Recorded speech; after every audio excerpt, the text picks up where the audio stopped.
Okay, well, welcome everybody. So I'll start.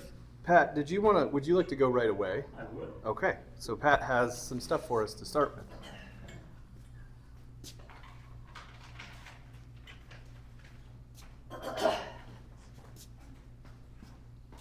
When I first became a member of Kiwanis, I think our treasurer maybe was Alan Jones when I first became a member, but shortly after that, a gentleman named Al Vanderpool became the treasurer. And I think maybe everybody here knows Al, almost everybody. Al was great.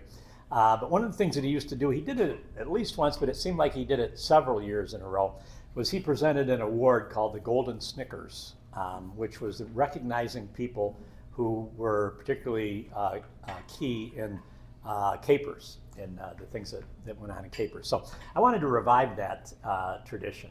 And this year I've only got 2 Golden Capers awards.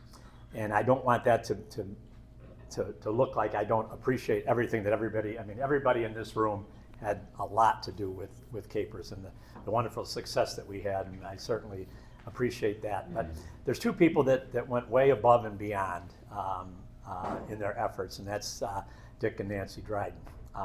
Dick took over a year ago, last year's capers. You remember we were pretty much stuck. We weren't sure we were going forward with it. I was one of the people that was proposing not going forward with it. And Dick came to the rescue. During the year when he was president, he was also Kiwanis Capers chairperson. First time that ever happened, without a doubt. I was very opposed to that. I didn't think it could be done. Dick did it beautifully. Nancy, along with him, worked to help ease some of his load. I know she, especially this year, got the kids involved, did a lot of great stuff with the kids, and made it a kids project. Changed some of the things that we did for sure, especially with having 75, 85. I don't know how many kids we had in the show. It was a tremendous number. Dick was at the theater. I don't know if everybody realizes, you never do until you do the job, but how much work it is to be Capers chairperson.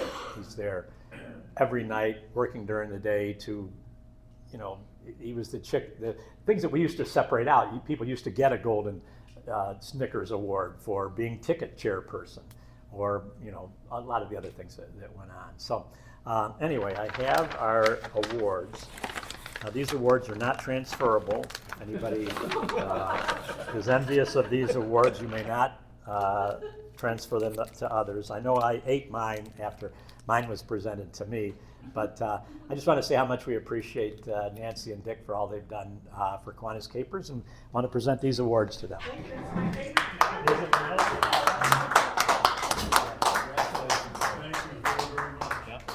Perfect gift for a diabetic.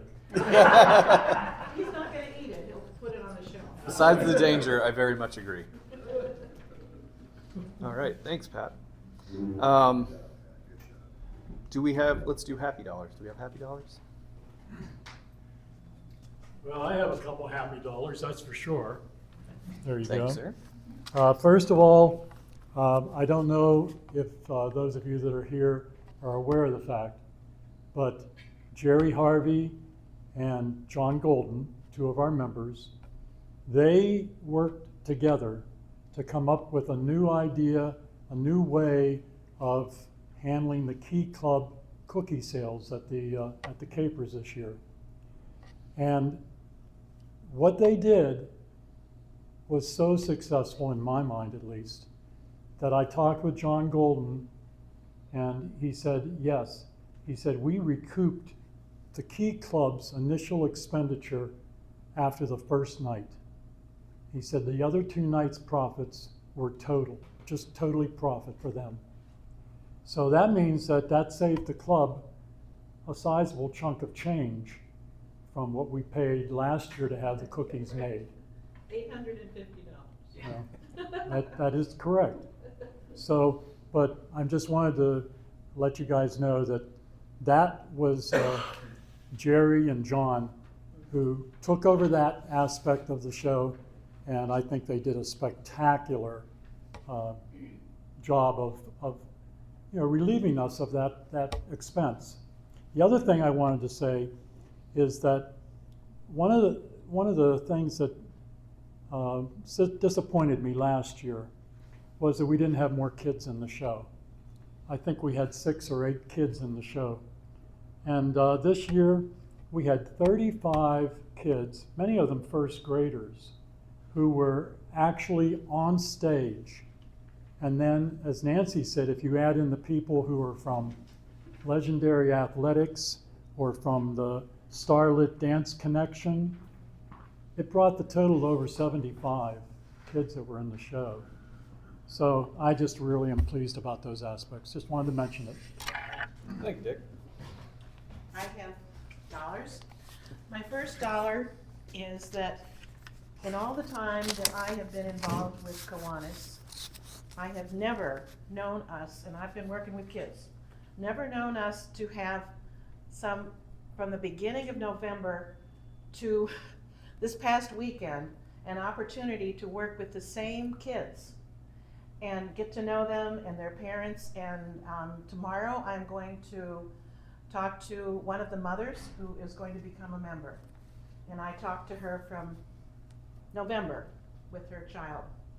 And so, and at the cast party, to have seen the kids who were very shy in the beginning go up and grab the mic and thank so many different people over and over and over again. That one little Aria, this big, and she was crying sometimes, but she got over it.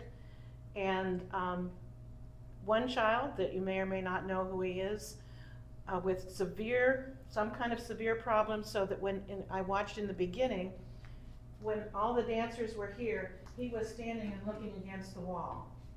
And then Trevor and Christine had different ones in charge of him, hold him by the hand.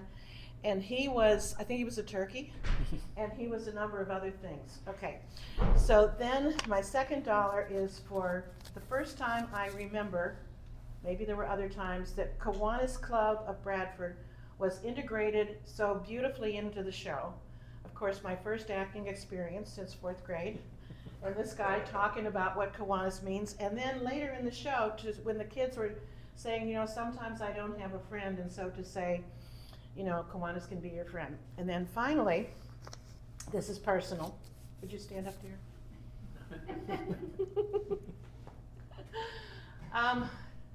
I married this guy in part because of his beautiful singing voice.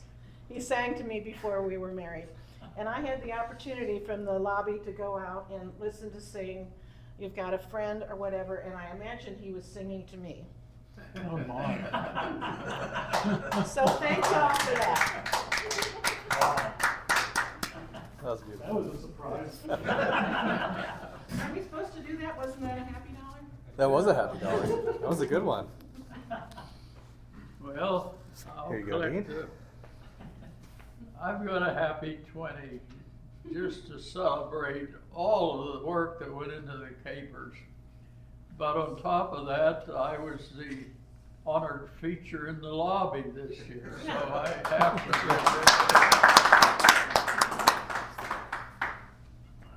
say. And what a feature it was.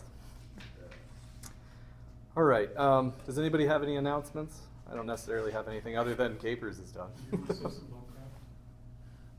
Well, I hope that some of you that didn't sign up to help with the craft days will, and some others will. I know that we can fill the space with non-Kiwanians, but I hope it can be a Kiwanis event.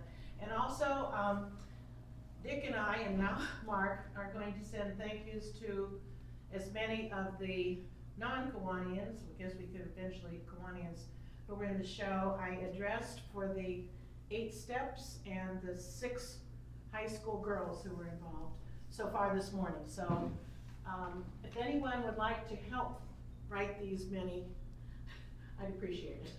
Thank you. Yeah, there were quite a lot of people in Capers.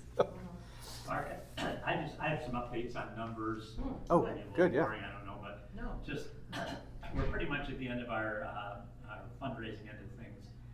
For advertising, our advertising dollars were $5,760. That's down slightly, but we made a pretty good recovery at the end. Patrons were up a bit. We're $10,700, and there's still, believe it or not, there's still patrons coming in. They always kind of trickle in. People find it on their desk or whatever. I don't have the exact numbers on ticket sales, but I know our ticket sales were up at the door, and they were way up at our advanced ticket outlets as well. So our revenues this year are gonna be up several $1,000s over last year, which is really great. Attendance was way up. Our total attendance this year was 581. Ooh. Last year's attendance was 367, so we were up over 200 people. That is phenomenal to Attendance, hear. it really is. What were the 3 nights? The 3 nights, Thursday was 151, Friday was 221, Saturday was 209. Good. It was more on Saturday. It didn't seem like it. Yeah, I didn't think so either, but yeah, that's how many tickets we took at the door. Not complaining.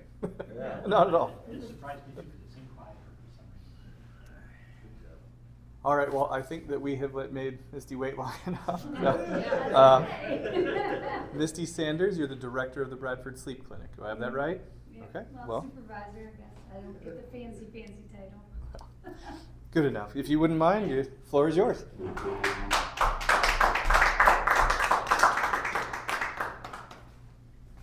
So I didn't really prepare any. I'm just gonna talk about my sleep lab.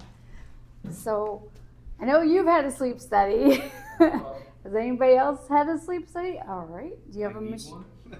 Wow. What are you waiting for? Oh, okay. Well, we'll forgive you because we know what they're like.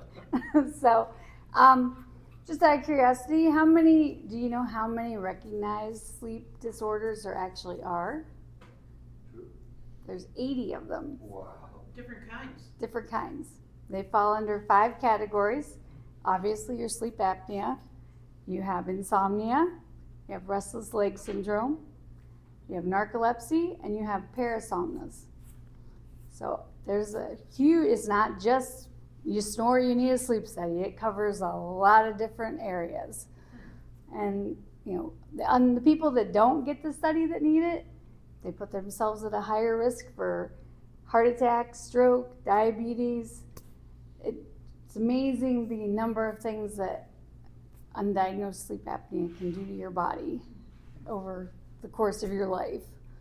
And it's not the funnest. I freely admit, not the funnest. You come in, you get all kinds of wires put on you, you walk out with your hairs all gunky, standing everywhere. One night. Well, I would say, it's not always. Some nights, sometimes it's 2, sometimes you get lucky and you get 1. But, it's worth it if somebody says that you snore or you stop breathing, it's worth a night of sticky hair for for a lifetime of being healthier.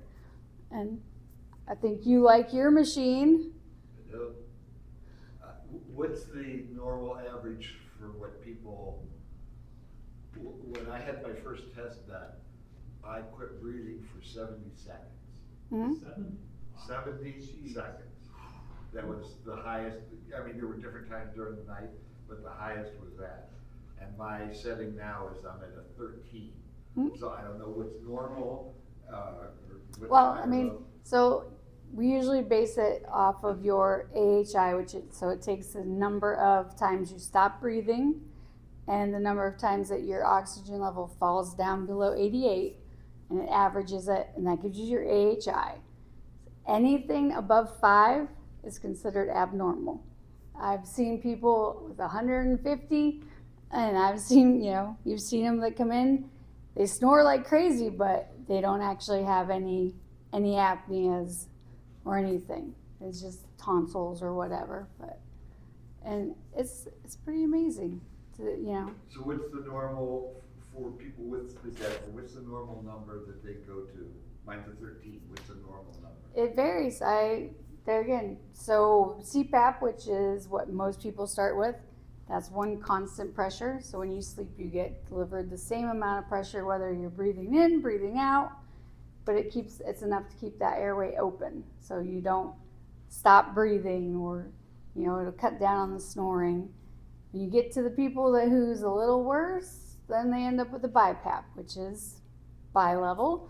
So you have one pressure going in, which is usually a higher pressure.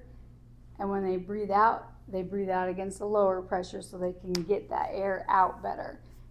The people that you see on that one are a lot of your COPD people who retain CO2 at night.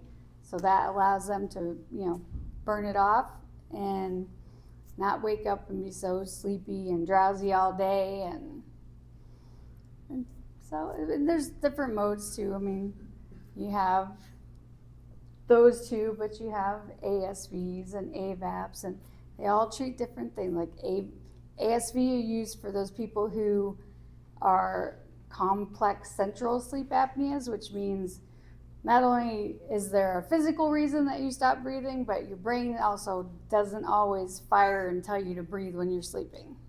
So, and those are the more serious ones. So in order to have the sleep study, do you have to get a prescription from your doctor? Yep, you usually have to get an order from your regular doctor, or sometimes they'll send you to see our doctor who is, board certified in sleep medicine, and that's all he does all day.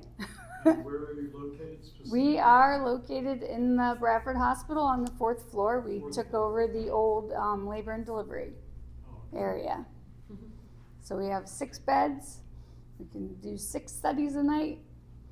So the person is there overnight?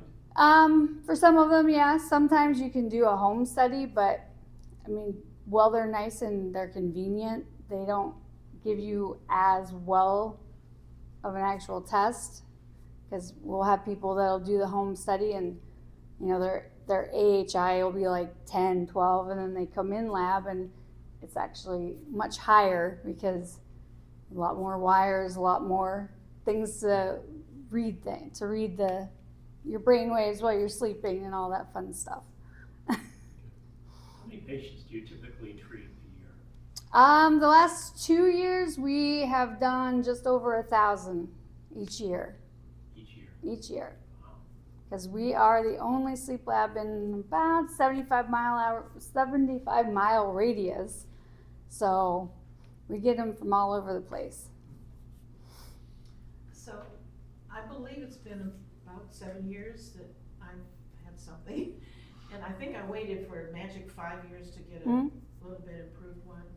And actually I might want to say that I was like a nasty person starting out.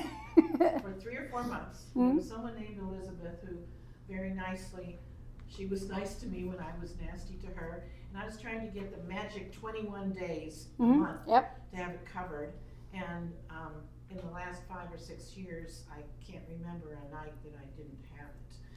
But maybe 6 or 7 years ago, I called to see if I could talk to the doctor or whatever, and they're like, why, you have a problem? And I said, no. So I've had no follow-up. I have no idea if I still need the machine. Oh. And the machine is fancy, and it looks like there's a lot of stuff I could look at on it. All I do is turn it on. So maybe you're just listening to me and saying that lady needs some help. Well, yeah, and that is what we do. I mean, I have patients come in all the time to see me, and because I worked for DME, so I get the little ins and outs, bells and whistles of the machines, and I gladly explain what you can change, can't change, and. Now, I've heard some people say they needed to have something changed or improved or whatever, and I've never had anybody tell me that. Does that need to come from my physician, or should I just go up and see you guys? Well, depending on what they would like, if they wanted to change your pressures, that would be based off your downloads, because we can get a download to see how you're sleeping over a 30, 60, 90-day period, which is what the 21 days that falls under the insurance guidelines. For them to pay, you have to 21 out of 30 days, 4 hours a night. Otherwise, the insurance companies, they're like, give it back. You're not using it. I guess I would share another thing. I went there because this guy claimed that I was snoring. I guess you have that a lot. We get a lot of that. And people are like, do you feel better? And I was like, no, I don't feel better. But what I noticed and other people noticed is that I got up less in the night to go to the bathroom. And maybe somebody from your sleep place was saying, I wasn't waking up because I had to go to the bathroom. I woke up and then I was like, oh, I could go to the bathroom. So, I don't know. Yeah, I mean, And so that's that was a change for me. So I guess Yeah, and I doesn't mean, need help. and you know, being that it's been a number of years, we usually will tell people if you've at least 6, 7, 8 years, it doesn't hurt to come in and, you know, if you've lost a whole bunch of weight. That would be nice. But yeah, so like if you've lost weight, or sometimes people will go and have surgery, or they'll get a mouth guard because they want to get away from that machine. So they'll come in, we'll retest them and see how they do, if they still need the machine along with the mouthpiece. You'd be surprised. That's very helpful, thank you. But yeah, you're always welcome to pop in and visit. Misty, I've seen advertisements on TV about a replacement for CPAP masks. It's something that's implanted. Hmm. Yeah. The Inspire. What is that, or what is it? So, Do you recommend it? that part I'm gonna hold to myself. Essentially, to make it sound easy to understand, it's kind of like they put almost like a TENS unit on your tongue, so that it will send an electrical current to keep it so it doesn't go forward and block the airway. Oh, so it's more for the tongue. But I mean, because when you fall asleep, when you're laying down, all of that goes back and it blocks your airway. Most people don't have a problem, and you know, the brain tells them to move it. Well, some people, it doesn't always do that. So this will send a little current and shoots it, so it'll get out of the way of your throat. But even that is, Does it work well for those um, that need it? it does, but there's a lot of things. You have to be over a certain BMI. You have to have a certain AHI. It's not just like anybody can get it. And it's not a guarantee that you won't still need a CPAP, because it only goes up to a certain pressure. So they put it in, you have to wait like 6 weeks till you're healed before you turn it on. And you slowly increase the pressure on it. And then once you reach a certain point, you actually come see us, and we do another sleep study with it to see how well it's working for you. So you've done some in Bradford? We're actually getting ready to do our first one here in the next couple weeks. So, because Dr. Alsfagaf in Olean, he doesn't put him in, but he does the consults, and then he sends them to the surgeon to put in. So he manages them. Well, when I started, I had the full face mask, and how many years ago I transferred to just the Me nasal too. one, which I was always a mouth breather, and I thought there's no way I can do with that, but it works. I mean, you might see some marks here in the morning, some straps on my head, but Yeah, I mean, it does work. I mean, it makes a world of difference in sleeping.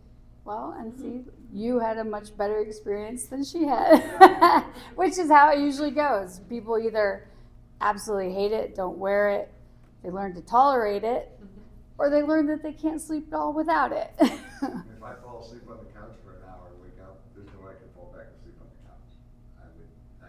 I'd just lay there for the rest of the night, where if I wake up with the CPAP on, you know, in a minute or two, I'm back out again. Yeah, and I think my biggest pet peeve is people like DMEs don't share that you don't have to like just put it on first time and go straight to sleep. You can work up to it. You can sit and watch TV with it on, little things to help you get acclimated, because if it's on, those hours still count. Even if you're wide awake, they still count. And you just build to where you can fall asleep and sleep for at least 4 hours with it. I have a lot of people who are like, I wake up at 5 hours and off it comes. So I'm like, oh, yeah. Be nice if you slept the whole night with it, but I'll take 5 hours to start with. Is So. there somewhere where there's Big Brother recording my sleep? Well, I've got a smartwatch. So I think Big Yeah. Brother knows a lot about me. Actually, all of the CPAPs are either Wi-Fi compatible or they have a little SD card. Pop it out. I can download it and tell you exactly how you've slept for the last, 90 days, how many hours you slept, what your AHI was, how bad your leak on your mask is. There's not too much I can't tell you off of it. I didn't need to see you. So, Mine, it shows up. See, I slept some- 7 hours and 2 minutes. It tells you how much time you're awake, what your REM sleep is, what your light sleep is, and what your deep sleep is. then you have people like Greg Yeah. who download the app. There's a lot we need to know about sleep. My daughter does not have one of those, but she has her smartwatch. Hmm. And, she was going through some stressful stuff, and she slept for 10 hours, but the watch said you really only got like 5. Yeah. That's good.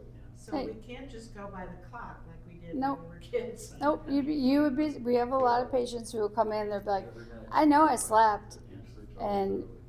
you know, the waves did not show that you were sleeping, that you were actually awake. I mean, you might have felt like you were sleeping, but it was not, you know, a restorative, restful. So, it I just happens. noticed that Greg has data on his phone, Yeah, I don't know. and I get data on my phone for my glucose sensor, Hmm. but does he have to have a sensor to get that, or does that come off of his machine? It comes right off of his machine. Yeah, I did the same. The one, because nowadays they're pretty much all Wi-Fi compatible. So as long as you have the app and you have the Wi-Fi, it'll pick it up. And it's like, Okay, somebody could be in Cuba, and if they have Wi-Fi, I can sit in my office and pull them up and do a download. So So it's good for an alibi. If I'm accused of a murder. exactly. And it shows that I was those asleep. sensors on. Exactly. We'll be able to say, nope, she was sleeping that time.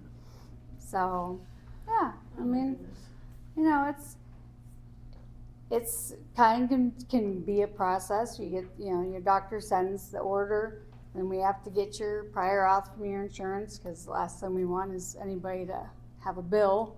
So, you know, usually no one gets scheduled unless the insurance has approved it, and then we bring you in. And So I need to first talk to my PCP, or since I've been through you before? nope, you guys still have the order.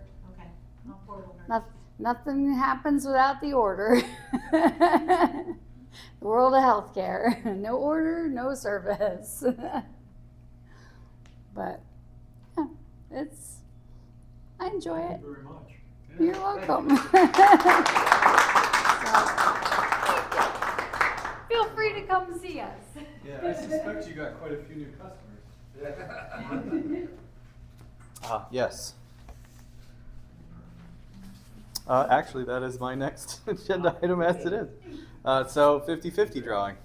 50-50. We're down to 13 cards. Ooh. And the pot today is $226. All right, let's see. This is the lucky one. The last 4 numbers are 4437.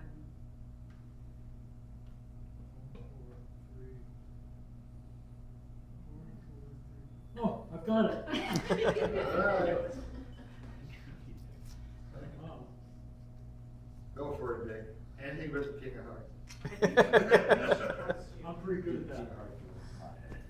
Okay, here's my winning number, 4437, right? Yep. Okay, I'll turn it in for official verification. You know, 13 is my lucky number. So, ta-da, who knows, I've never won this. On your way. Okay, we'll just grab one. Ta-da, Queen of Spades. All right, good job. Now we're down to 12. And the beat goes on.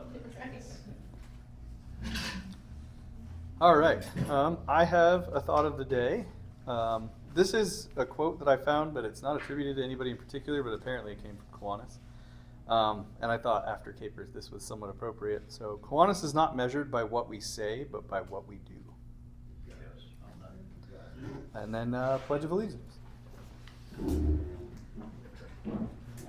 Pledge allegiance to the flag of the United States of America and to the republic for which it stands, one nation, under God, indivisible, with liberty and justice for all. And then I believe you have the prayer, Greg? Yep. Let us pray. Heavenly Father, we thank you for this day and for this gathering of friends. We also thank you for our local hospital and all the services that they offer to us. Help the staff continue to provide a high quality of care to all our residents in need. Keep us all warm and safe until we meet again. In your name we pray. Amen. Amen. And then before I ring the bell, Stacy had a closing remark. She'd like to say that as we depart, let's carry the spirit of kindness into our actions. A little compassion can go a long way in brightening someone's world. And I couldn't agree more. Yeah. That'll do it. All right. Okay, kiddo. We're not finished.